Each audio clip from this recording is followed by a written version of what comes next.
Are you curious about Gestalt language processing? You are not alone. Join me, Corinne Smoose, and Speech Therapy PD for our podcast, The Gestalt Get Together.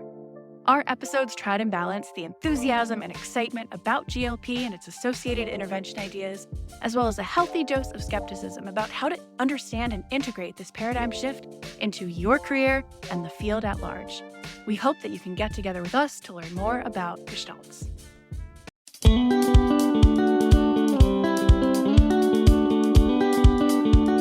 Welcome to SLP Learning Series, a podcast series presented by SpeechTherapyPD.com. The SLP Learning Series explores various topics of speech-language pathology. Each season dives deeper into a topic with a different host and guest who are leaders in the field. Some topics include stuttering, AAC, sports concussion, teletherapy, ethics, and more. Each episode has an accompanying audio course on SpeechTherapyPD.com and is available for 0.1 ASHA CEUs. Now, come along with us as we look closer into the many topics of speech-language pathology. Welcome to the podcast miniseries On-The-Neuro, presented by SpeechTherapyPD.com.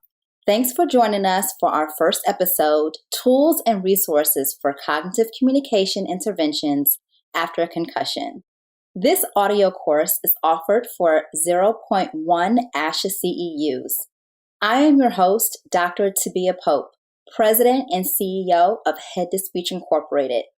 Here are the financial and non-financial disclosures.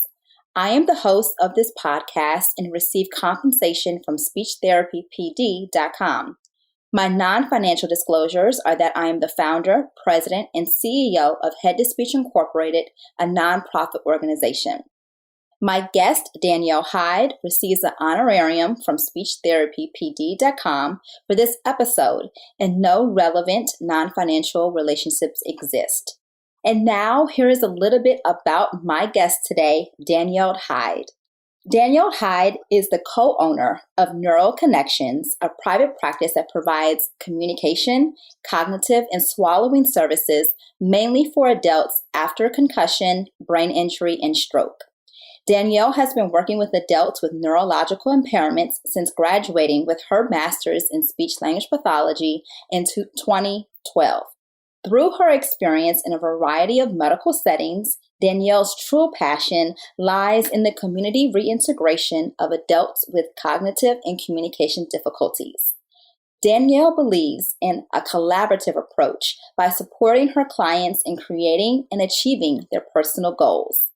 Danielle is dedicated to helping her clients gain independence, reduce their frustrations, successfully return to work or school, and return to the activities and social interactions that are important to them.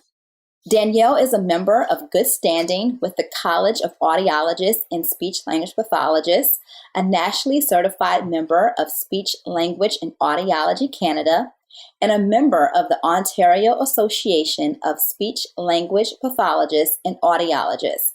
She also holds her Certificate of Clinical Competence with the American Speech, Language, and Hearing Association. Welcome, Danielle. Welcome. Thank you for coming on the Neuro podcast. Thanks so much for having me, Tabia. Yes. Yes. So On the Neuro podcast features guests who are either emerging, expanding, or influencing within the neuro community, as well as those who can speak on topics related to brain injury, sports concussion management, and overall brain health. So I'm so happy that you are on the podcast today because you are definitely fit into that of being in the neuro community and providing such a great resource for everyone. So I want to just ask you, so which category do you think describes you the most and why? Or do you fit into the emerging, expanding, or influencing category?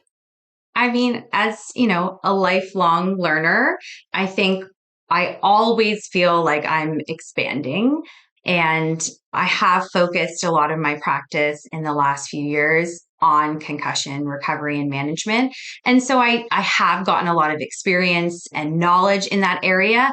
And I do hope to not influence, but educate certainly, other SLPs or other healthcare practitioners about what our role is. So I'm going to say somewhere in between, but this is certainly an area that I'm very passionate about.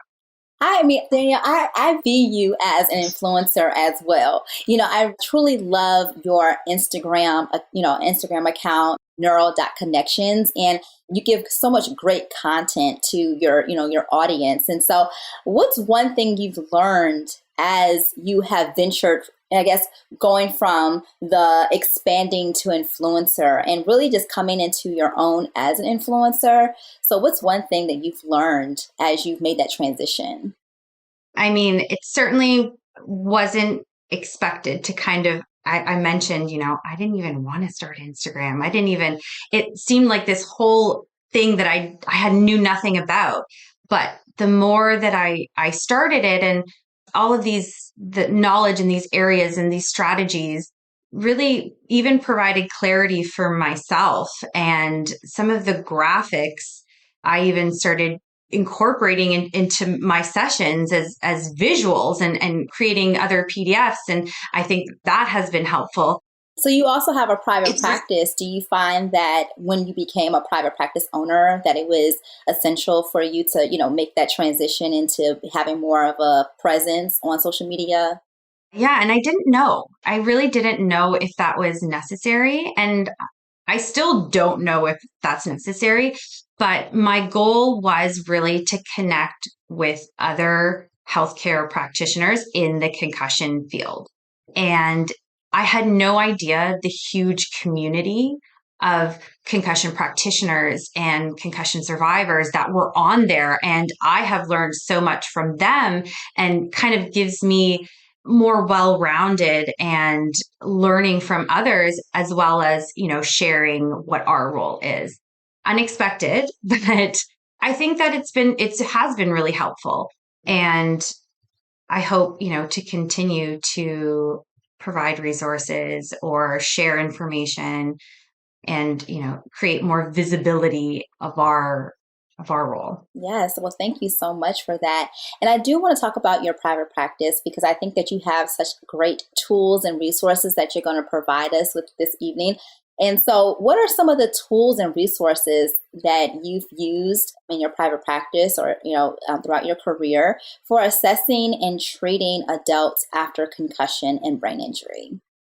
So, of course, we have this incredible push for person-centered and functional care. And now the insurance piece is a little different in the States. And I think there's still the requirement of some sort of standardized or formal measures, which is part of my assessment procedures for concussion or cognitive communication, the favors, sort of a verbal fluency, some other sort of formal measures that I use. But the case history, the interview questions, the questionnaires, the self-rating forms, those are really critical, because our standard measures may not always reveal something. For some, really high performers, they might score, 20th percentile, and okay, that's, within normal limits. But for them, like, that's not normal. And, typically we don't have pre-injury measures. So we don't have that to compare to. So really finding out what their struggles are is so critical in this population. And those self-rating forms and questionnaires are a necessary part of the assessment procedure. If you could describe that process of you utilizing when you receive, referral for your patients, how do you choose which tools and resources that you're going to use for that client? And, kind of describe your day with your clients as well, so we can get a better picture of what it's like to really work with and treat adults after concussion.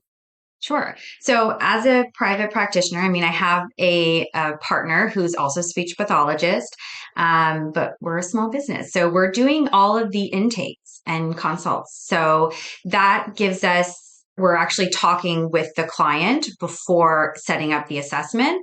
and we're getting a pretty clear idea of the struggles that they're having.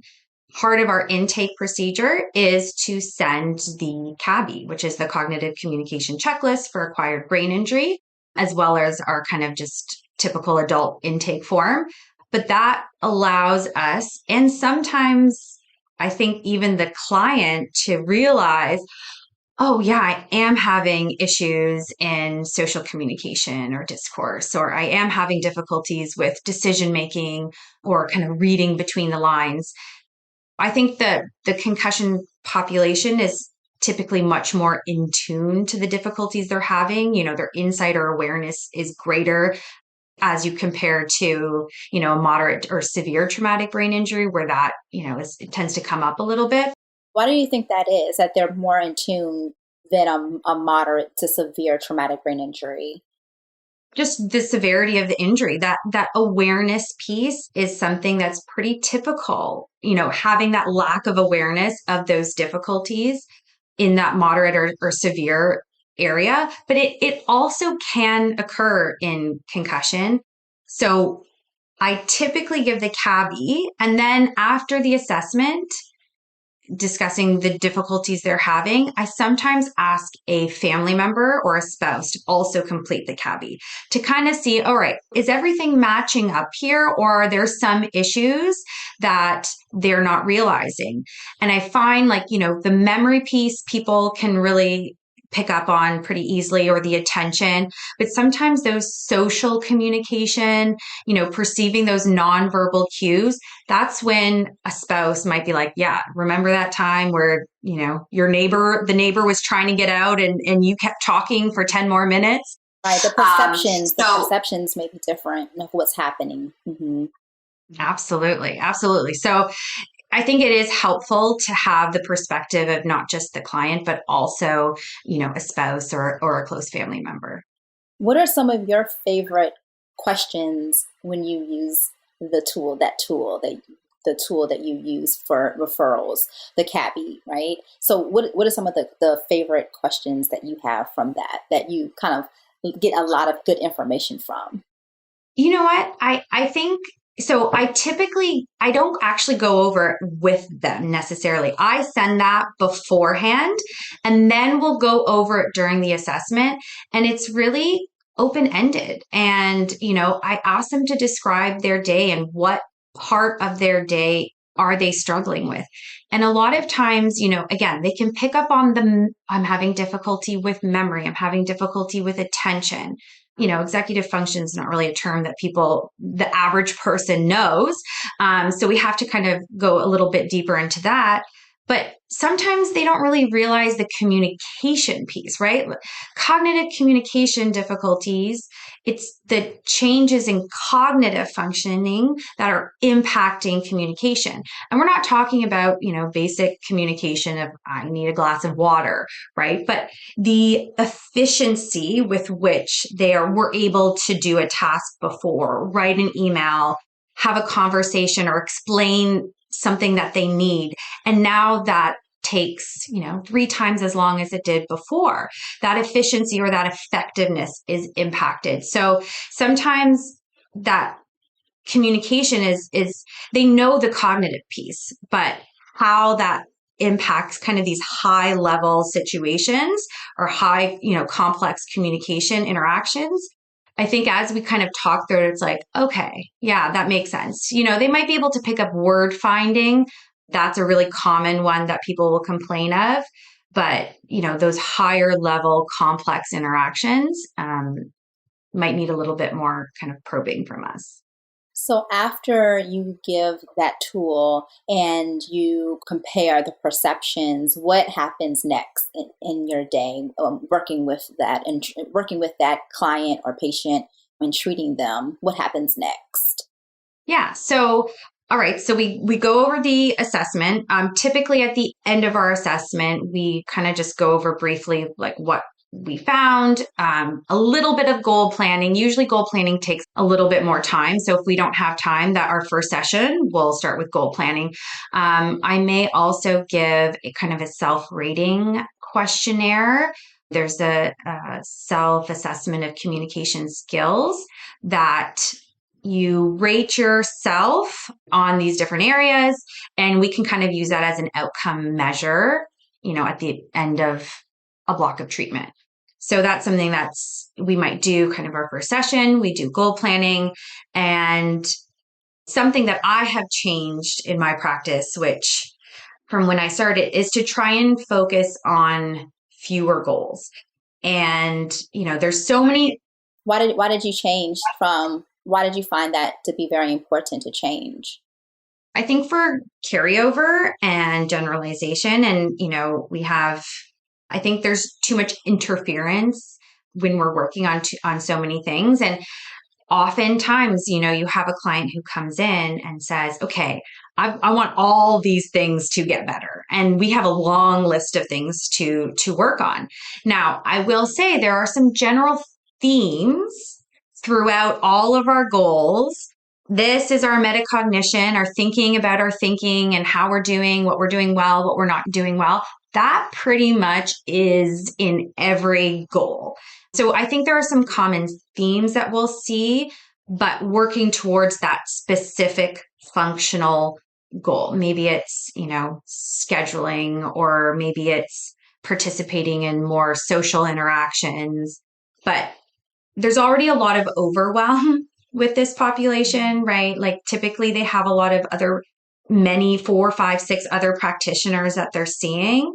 And, I want to be very clear about what we're working on. And I want those strategies to be clear so that they can be implemented and they can be used successfully. And so it seems like fewer goals, and, we'll revise them. We may edit them or modify them, but fewer at a time, rather than, okay, we're going to start with 20 goals. These are all the things that I want to do. So kind of narrowing it down a bit and being very clear, like this is what we're working towards. And how do you also work with other professionals and collaborate? What is your collaboration process if they are seeing other practitioners as well? Yeah, I think probably the closest practitioner that we work with is the occupational therapist. We want to make sure we're not necessarily overlapping on goals, but we're working on the same sort of strategies and there's adequate carryover, and we're kind of reinforcing the same things. So I think that's really important, whether that's usually it's getting on the phone. Sometimes it's an email, but that email is usually, I personally like to kind of just get it done quicker over the phone, have a quick phone call, talk about a client, of course, with their consent. I think other practitioners, it may be a quick phone call, but I think the closest practitioner or healthcare professional that we work with is probably occupational therapy. We also might communicate with neurooptometry if there's some overlap in, their visual disturbances and blurred vision or double vision, and we're working on reading comprehension, and we're thinking about what sort of strategies we can implement. So there's some sort of overlap there. Physiotherapists, neurologists, so vestibular. There's typically quite a large team in that sort of beginning when they're really still experiencing a lot of those symptoms. Danielle, we have a question. And it says, what does the CABI stand for? Oh, yeah. So the CABI is I love it, the Cognitive Communication Checklist of Acquired Brain Injury. If you search that, it's by Sheila McDonald, and it's available online for free. It's a PDF. It's actually translated into a few different languages as well.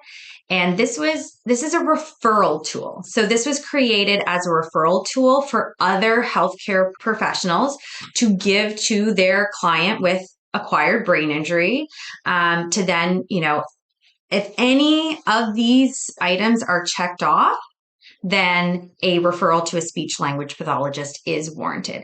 And then there's a few questions about, issues with hearing, refer to an audiologist, the visual disturbances, to a neurooptometrist or vision therapist, and then writing to OT as well. So it's a free and great tool. So I use it in two ways: for the referral aspect of it, sharing it with other healthcare practitioners, but also kind of in that consultation before we get into our assessment. These are the areas that we're having difficulty with. So you might see, wow, everything in executive functioning is checked off. So we definitely have to look at that. We might do the favors, and then we might do an executive functioning questionnaire. And again, like, we can use that as well as if a spouse or a family member goes through it, we can also compare and see, is it the same? Are they checking off things that, maybe the client didn't really realize they were having issues with? Is there any other assessments that you rave about, that you love, and with using with the concussion and brain injury population? I don't think we have a lot of great tests. We don't have a lot of tests that are really sensitive. I think the favors is sensitive. I think verbal fluency, like the FAS and animal naming, is sensitive. But a lot of our, the SCAT-B and the R bands, like, there are some components that are good, some that are not. There's no one assessment that is for concussion, unfortunately. So we have to look at these different areas. So I might use the discourse comprehension test for auditory comprehension, but there's no one test, unfortunately. And I think, we might hopefully do a better job and get some better testing, some more that's really sensitive. Like I said, it's not uncommon to come back with sort of some of these like normal scores, and the person be like, I'm having so much trouble in my real life. So, with special rates for all groups of 5 or more, along with our free student accounts, SpeechTherapyPD.com continues to be the fastest growing CE provider. If you'd like this podcast and want to hear more, we are offering an audio course subscription special coupon code to listeners of this podcast. Simply enter the word SLP Learn for $20 off. So this leads to my next question: what are some innovative approaches that we can really utilize, or that you've utilized in this population with concussion care and cognitive communication? Because in this area, we have to be innovative. We have to think of some tools that in assessments, in order to be innovative, because of there isn't one assessment tool, like you said. So what are some innovative approaches that you're using that stands apart in your private practice, and that you want to let other speech pathologists know, how to be innovative in this area? that's an interesting question for me, because I feel like when we say innovative, we think of, something that's never been done. And oftentimes in our world, like, that's related to technology. But I think maybe a word I might use instead is creative, because as my practice, as I kind of get into it a little bit more and I get more experience, I feel like I have to be more creative in the tasks that we do, the activities that we do, because it is so dependent on the person that we're treating. We're trying to do functional activities, but what does that mean? Like, what does that mean for a person who's trying to go back to work? Well, it is a lot of role playing and simulations, which is something I don't think I did, in the beginning of my career. But you kind of have to embrace that. For me, it does not come naturally. And I feel like I have to kind of come up with these, along with the client, come up with these, likely or potential scenarios that may happen in their workplace. Or if they tell me, they have a colleague who's really nosy and asks all these questions about, the difficulties they're having, then we kind of have to role play that. In a way, I feel like, we're kind of going back to basics, because I'm not really incorporating a lot of technology. It's really about breaking down the tasks, the activities that they have to do, and then simulating those. Or trying to do, in real life. Pre-pandemic, I haven't really gotten back to it. A lot of my clients are still virtual, but I used to go to coffee shops and restaurants and the library with clients, or even went to a museum once. So trying to actually go into those real life situations where they have these external distractions that we know, the auditory sensitivities or the visual disturbances or dizziness, those things are common. That's a reality. They have to have good conversation skills in these situations. Maybe they have people walking by and they're distracted by that. So trying to simulate those real life, activities or conversations as best we can. So I think it takes some creativity, and you kind of have to practice doing it. And really, like I said, you have to break down like what are the actual tasks or what types of conversation do you need to have when you return to work or you return to school. And so, you might take on a certain character, or, maybe you're an angry customer and that's the reality of what they're going back to. So you have to play that role. So a lot of creativity and kind of going out, at least for me, it was going out of my comfort zone. And it takes practice. And I know that you also utilize your creativity on Neuro.Connections on your social media platform as well. And I want to talk about this because I think it's one of the tools and resources that you may also be using to increase your referrals for concussion management. So can you talk a little bit about any tools or any other tools that we haven't talked about that you use for increasing your referrals, and how you're utilizing your social media platform with your content to increase those referrals? Right. I mean, I think anyone who works with people with concussion, when they finally find you, it's one of a couple of things. So they either say, they knew the role of the speech pathologist and they've been trying to find someone who knows concussion management specifically. Maybe they saw a generalist SLP before who didn't really have the experience or knowledge in cognitive communication. So they found you. That's kind of one sort of typical client I see. Then I have where have you been for 2 years? I had my concussion 2 years ago. I had no idea that SLPs even were involved. We know that, not everyone knows our profession as a whole, or really to the extent of our scope of practice. So it's not just in concussion management that we have to advocate and educate the public and healthcare practitioners. But it is not atypical. And I hear it again and again, and I know others do as well. Like, where have you been? Like, I could have used this 2 years ago. So I think that the referrals that come, either they're really searching hard for you, or they're like, whoa, I didn't know that you did this. And, as you explain, these are the things that we treat.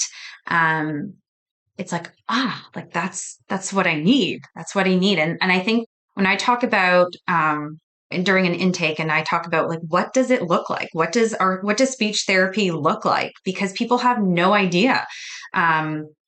Listen, as an early clinician, I probably didn't know what a session with someone who had a concussion would look like. But, we talk about those simulations, the role playing, the strategies. And, I think strategies can sometimes have a negative connotation if, we say compensatory strategies, and we're like, no, I really want to get back to all of that. I don't want to compensate. I don't need a crutch. And my argument is, well, we use those strategies to engage in that task or that activity or that conversation to be more effective. And the more that you participate in those, real life activities, the better you will get at it. And you may not, either that strategy will become automatic and you do not even know that you're using it, or you don't need it anymore. And but to kind of bridge that from you're not doing this at all, we need to get there somehow, right? So that's what kind of the strategy does. So I include that in my consultation and intake. Mm-hmm. So we do have a question. Okay. What strategies, suggestions do you use to work with clients on good days versus bad days for clients that flare up with post-concussion headaches or sensory overload and fatigue, and building the stamina as well as the consistency over time? And yeah, I'll let you answer that one before we get to the next one. Yeah, certainly the pacing piece and the energy conservation is so critical in this population. And I know it can feel exhausting for them to constantly be thinking not too much, not too little. I think that OTs kind of take the rein on this, and we support that. And I mean, I tell my clients, listen, if it's a really bad day, we're not doing a session. We're not pushing to that point, because we know I've heard of the term, pink symptoms. So they're not quite, red level, but they're starting to come up. We don't want to go past that point where then you now have to, spend the next day or two or longer recovering because you pushed past that point. So, there's a lot of techniques like the spoon theory, and there's lots of pacing techniques. There's using, numerical values and such. I mean, if we have an OT, which I typically, most of my clients have an OT, they're kind of, that is something that they're working with, that we want to make sure that that's being carried over. What I do work on as it relates to that is advocacy, self-advocacy of setting barriers. We, lots of us are people pleasers, and we don't like to say no. We don't like to disappoint people, but they need to hold that boundary, because the ramifications, if they don't, is that, like I said, they might be recovering for several days. So it's important that we help them find those words to advocate for themselves. And again, role playing, how about if I keep saying, you just push a little bit longer, just 30 more minutes. But if you're done, like you need to be able to tell your healthcare practitioner, a spouse, a family member, a friend, like I need to stop. And so we practice that. I love that when you said find those words. That's truly in role playing to make sure that they know to have those words on hand to be able to say, stop, I need to advocate for myself. I need to stop. I love that. And going back to your social media, how do you create your content for, like, who is your audience, your typical audience? Are you creating your content for speech pathologists in mind, or are you creating your content with your client in mind? I think when I first started out, my goal was to really connect with other healthcare practitioners. And it is still a goal, but I kind of see sort of three different, I see other SLPs, especially if they want to learn more about concussion, or cognitive communication. Or if I come across like a really good strategy and I'm like, oh, does anyone else want to know about this? Probably. We soak up everything that we get. We're like, oh, new resource. Oh, that's a great strategy. I'm putting it in my toolbox, right? We want to have that. So I think SLPs was something that I did not have planned. And that was something that kind of sort of happened organically. It was really healthcare practitioners initially. And I didn't know how many people with a concussion would be on Instagram or social media. And they are, because we know concussion can happen to anyone at any time.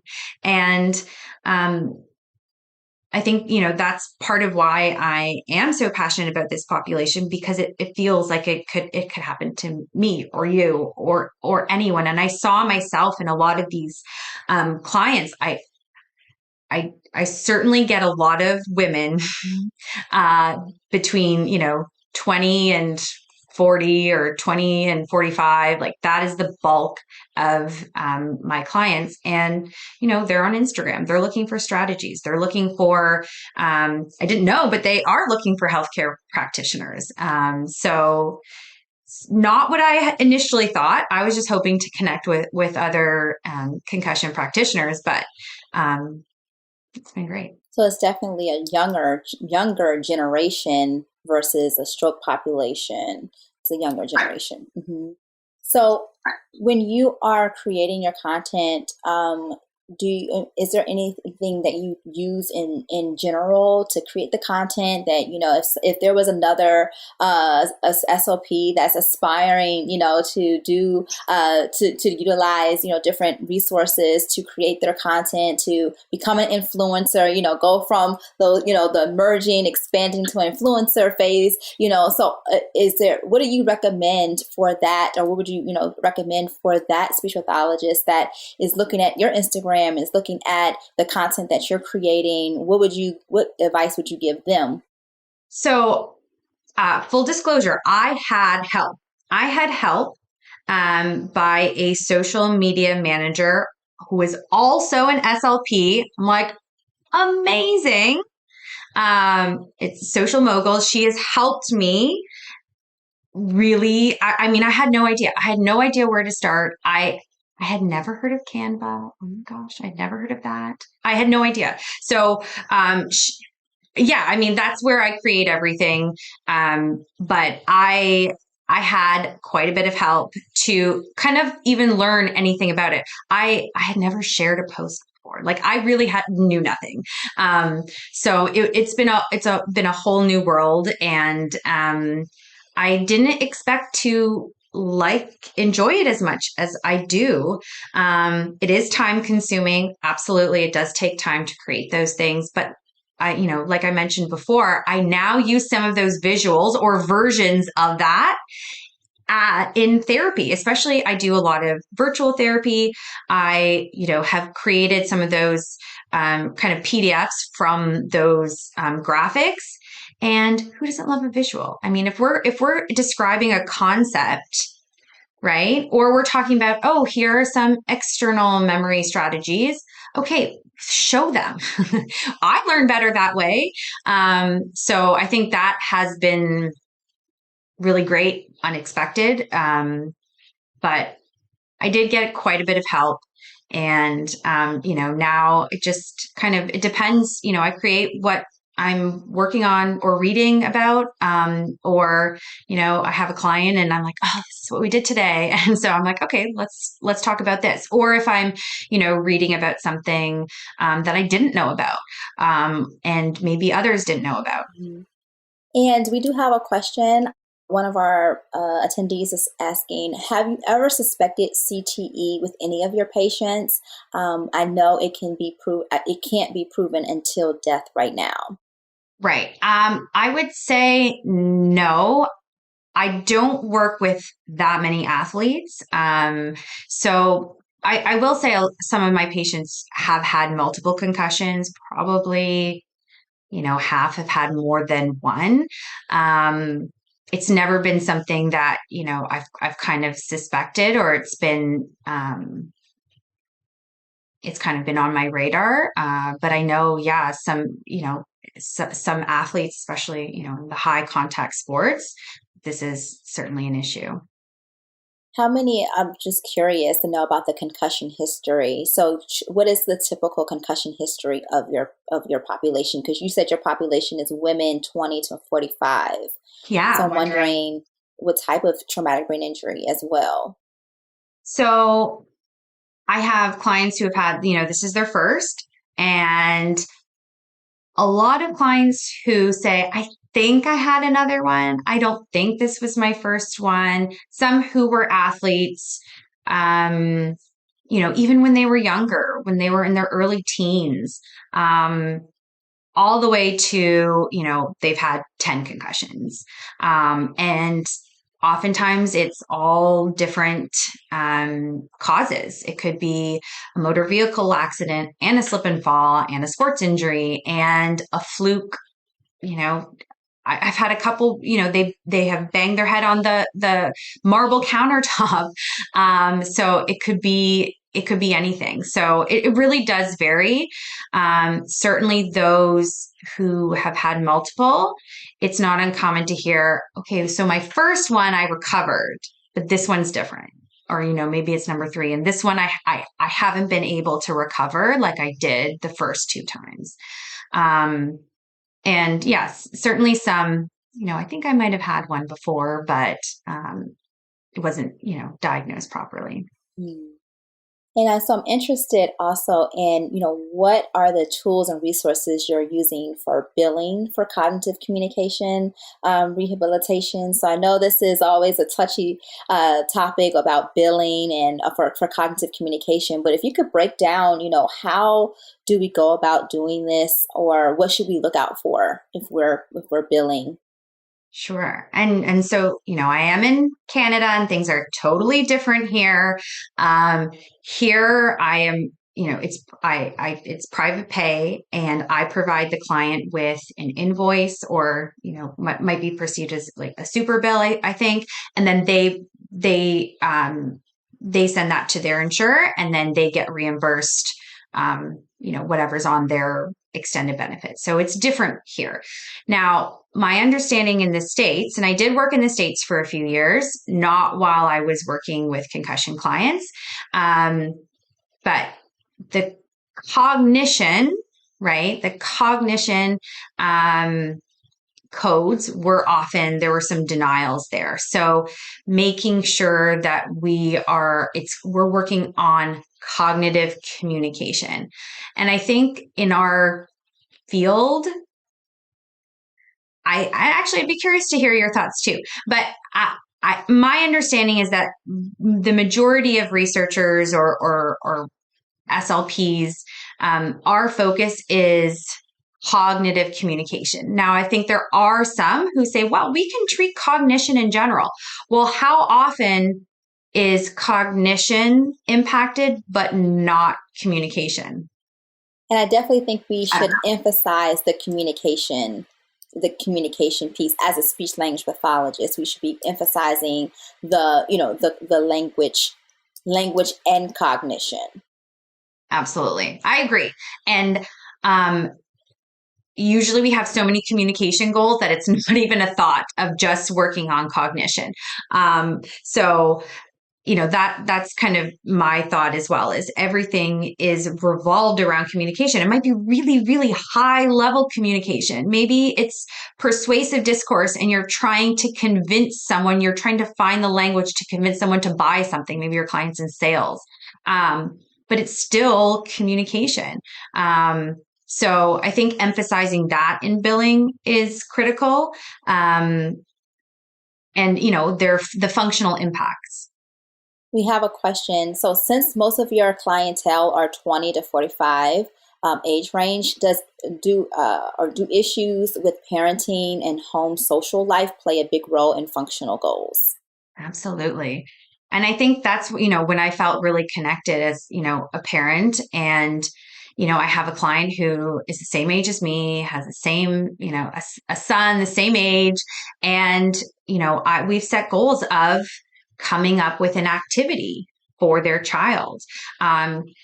So often, like, they're just trying to deal with their symptoms and get through their day, that, playing with their child or reading to their child at night, or, planning activities. I was talking about this today with a client, planning activities to do with their child, is a goal. I mean, typically we're trying to, get to a place where we feel like we're not drowning, which is, not uncommon to feel, I think, when you're balancing all these balls, but setting that goal, and again, slowly working to it. What strategies are we going to use? What time of day are we going to plan the activity? What supports are we going to use? Are we going to have visual supports? Are we going to have, family supports? But incorporating that, I think, is so critical. We know there's a lot of the emotional component that goes with concussion, and, whether it's anxiety or depression or irritability, and, kids are a lot. And I had the conversation with a client the other day, she was doing some neuropsych testing, and she's in a quiet room for hours. And she's like, it was easy. She's like, but that's not my life.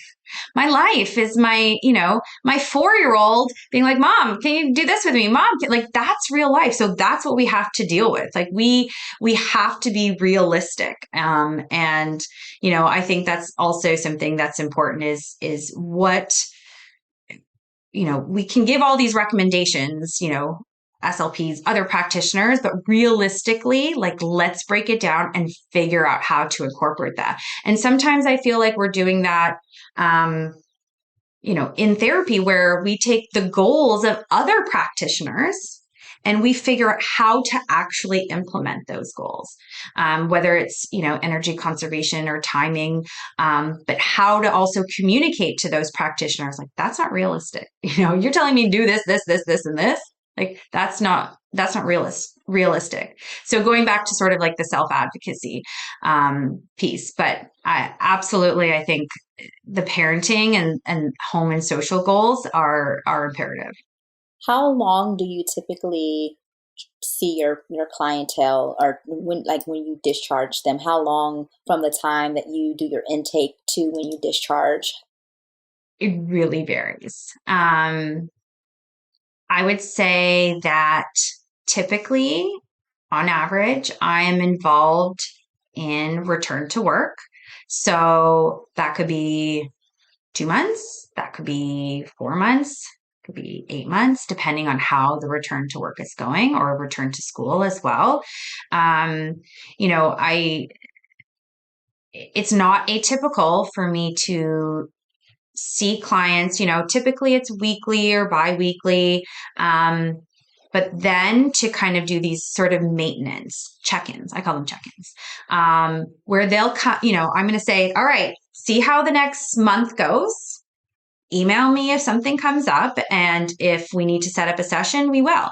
And they do often when there are kind of life changes, or, they have a new promotion or a new job, or maybe it's even a flare up of symptoms. So I like the idea of having these check-ins. Like, it's kind of like maintenance therapy, making sure we're doing well. And then they also they know I'm here if they ever need me, and they do. And then some don't, and they're back to it, and it's great. Want graduate level semester credits for your speechtherapypd.com courses? They are available now in collaboration with the University of Pacific. And as you know, most of our 750 plus video and audio courses are evidence-based, and all are super practical. Subscribe now. I love that. So we're going to have some time for questions. So if any of our attendees have any questions, feel free to please put them in the chat box. Is there anything is there anything that you would like to really just discuss and think about your journey and where you are now? Is there anything that you would like to talk about? I think I became passionate about this area after seeing, I can talk about her all day, Sheila McDonald, after I saw her in person, and I was so inspired by her. She is a researcher and educator, but she's also a clinician who still treats clients. And after that, it was like a 2-day extensive in-person course. After that, and I left with, oh my gosh, that's so many things I want to do with all of my clients on Monday. Like, I have so many ideas for every single person. That kind of started the deeper dive, the, reading through research articles, purchasing additional textbooks. Like, that really kind of got my interest. And I also mentioned, feeling like it could happen to anyone, because it can. And, really feeling like I saw myself in some other clients. And, life is already difficult to manage all of these things. To add this is, you don't want to see anyone struggle. So I think that combined with, the inspiring Sheila McDonald, that kind of together is really what fueled, my passion in this area. And when you were doing your research, were there any special cognitive programs for therapy that you have, that you truly have picked out and that you've utilized in your practice? Any special programs? No, not, I wouldn't say programs. Really kind of picking apart the kind of theory behind it, and this, like, I'm always learning about new strategies, and I wanted to understand the theory behind it. And, my undergraduate degree was in psychology, and I worked in the cognitive science lab in undergraduate school or in school. So I've always had that. I've always found cognition interesting, and of course language. So those are my two favorite things. There's not really any programs, but I think, I just try and soak it up. So if there's any sort of cognitive communication, even if I've, seen the speaker before, I will watch it. I listen to podcasts, anything in that realm, I think is helpful. And I also, I'll also listen to concussion podcasts and learning from the perspective of the concussion survivor and their experience and what's missing in the concussion field. But, I kind of mentioned before, sort of feeling like we're back to basics with the cognitive piece. And I really do. I'm telling you, it's a lot of strategies, a lot of education, and a lot of role playing. What are some of the strategies that you use for your return to work? I mean, with this population, 20 to 45, they're working population. Uh-huh. So what are some accommodations or some strategies that you specifically work for the, return to work population? Yeah. So the accommodations are certainly important, and they're not clear cut like school accommodations. We're not asking for more time to complete an assignment or doing it necessarily in a quiet room, but we can now work from home is a little bit different. A lot of my clients are still able to work from home, and that is sort of viewed as an accommodation. Maybe it's where their desk is, a concern is going back to work with this kind of flexible desks and not knowing where you are. You could be in a place where it's high traffic near the bathroom or the front door, or requesting to be in a certain area. Again, we're going to work with OT on this. But we made a request recently. A client was going back, and prior to, she was managing lots of different projects. And, it was a lot to be managing all these different projects and variables and people. And so we requested, and they were gracious enough to give this to her, was to focus on one larger project. That way she didn't have to there were so many things she had to keep track of. And the attention and memory was still a little bit of an issue. But that's something that, kind of really depends on the workplace. But I have also, spoken with supervisors and provided a list and the rationale for these are the reason. This is what we that would help her. Again, it really depends on the workplace. And there are some things like you can't take distractions out of every workplace, right? So what can we work around? Like maybe we just need, there's certainly extra breaks.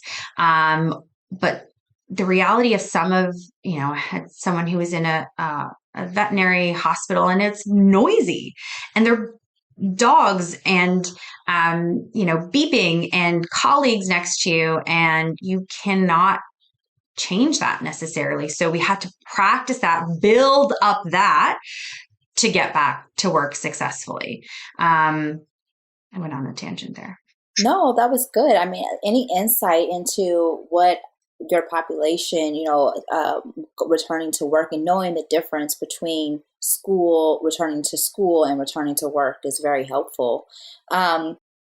I was going to say, you talked about that working in cognitive psych, and I was wondering, could you give any recommendations for aspiring speech pathologists or graduate students or clinical fellows, and giving them some insight into how to get into specializing in this area of concussion and brain injury? Is there anything that you recommend that they do, as a clinical fellow, or even speech pathologists that need to gain more insight into cognitive communication? Right. Well, I mean, I'm kind of being a dead horse here, but Sheila McDonald has her cognitive communication course online now. That's available. Everything is pre-recorded, and it's, I think, I don't know, 25 to 30 hours of cognitive communication, which is a real deep dive. And that's what I felt like, I don't know how it is currently in grad school, but for me, we learned a little bit about it. And I did actually even attend a concussion summit when I was in graduate school. But we didn't get into what are the strategies, like what do you actually do with people?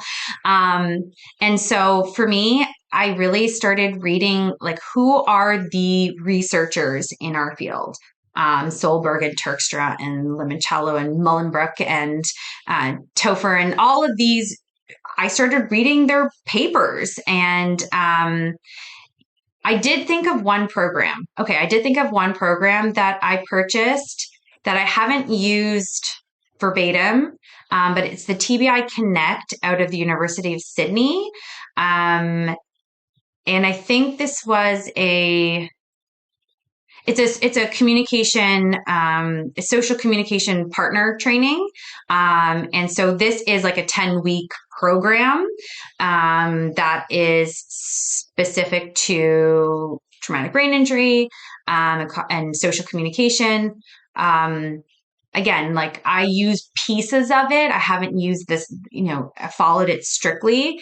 But they also have a YouTube that's really accessible and has some videos. If you're looking for social communication videos, that might be a good place to go. They're free, and you can access them. You don't need to purchase the TBI Connect, but that's something that is also a piece of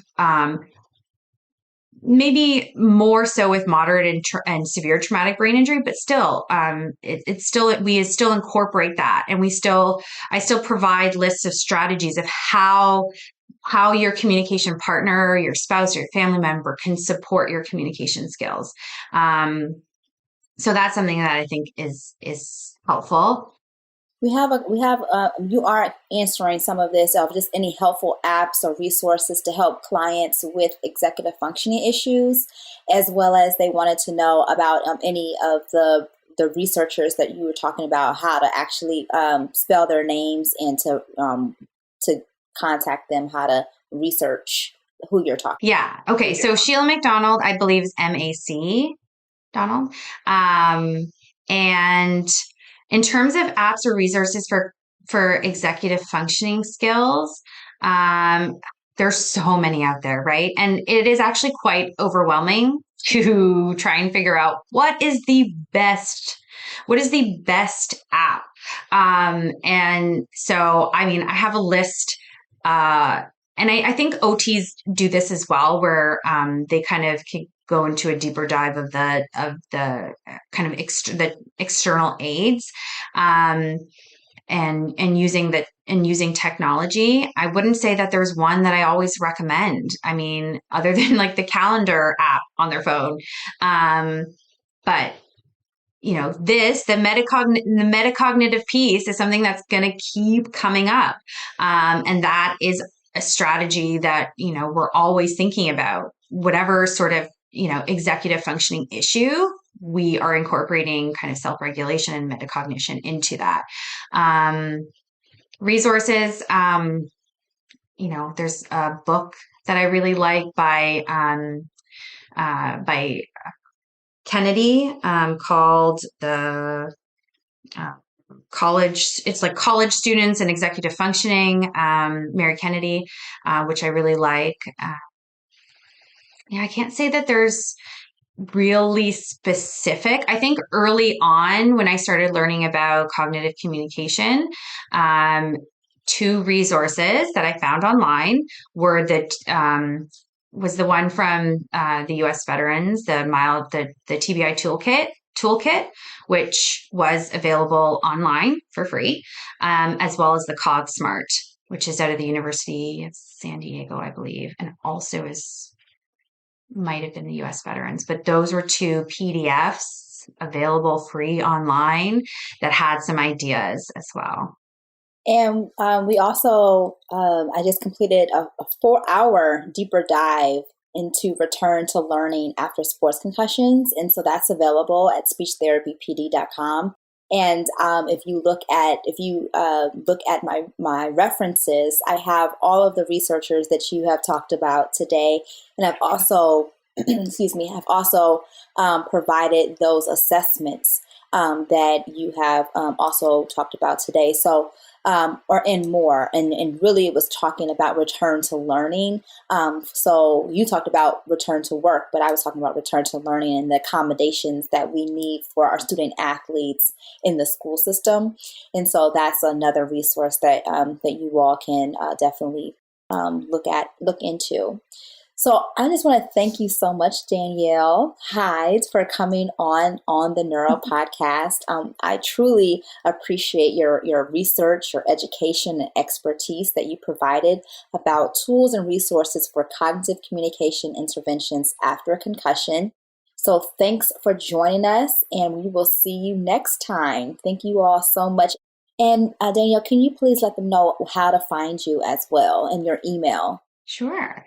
So as Tabia has mentioned, neuro@neuro.connections. You can reach me on Instagram, or you can send me an email directly at Danielle@neuroconnections.ca. And thank you all so much. You're welcome. They were saying thank you both. So yes, you're welcome. So it's at neuro.connections. You can connect with Danielle. And she has her own private practice. She's the co-owner of Neuro Connections. Her email is danielle@neuroconnections.ca. Yep, so we're just getting that information to everyone. Thank you so much. And if you have any questions from myself, you can email me as well at info@headtospeech.org. Thanks for joining us at SLP Learning Series. Remember to go to SpeechTherapyPD.com to learn more about earning ASHA CEUs. We appreciate your positive reviews and support and would love for you to write a quick review and subscribe. If you like this and want to hear more, we are offering an audio course subscription special coupon code to listeners of this podcast. Type the word SLP Learn for $20 off. With hundreds of audio courses on demand and new courses released weekly, it's only $59 per year with the code. Visit SpeechTherapyPD.com and start earning ASHA CEUs today.